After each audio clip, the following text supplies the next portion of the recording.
Hi hello అండి. నేను fried rice చేసుకుంటున్నాను. దానికోసం ఒక ఆనియను, ఒక క్యాప్సికము, ఒక క్యారెట్, ఒక పచ్చిమిర్చి చిన్న ముక్కలుగా కట్ చేసుకున్నాను.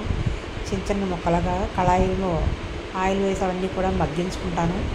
అవన్నీ పచ్చివాసన పోయేలాగా మగ్గిన తర్వాత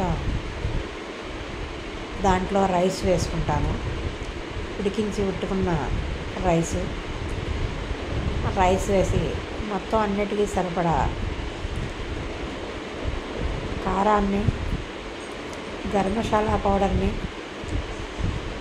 అలాగే కొద్దిగా సాల్ట్ని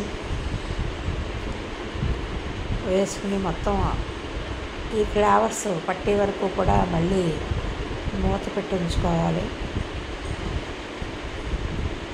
ఇదంటే చాలా టేస్ట్గా ఉంటుంది. ఈవినింగ్ పిల్లలు స్కూల్ నుంచి వచ్చినప్పటికి ఇలా అన్నంతో చేసుకుంటే బాగుంటుంది. ఇది నేను మధ్యాహ్నం మిగిలిన అన్నంతో ఈవినింగ్ చేస్తున్నాను.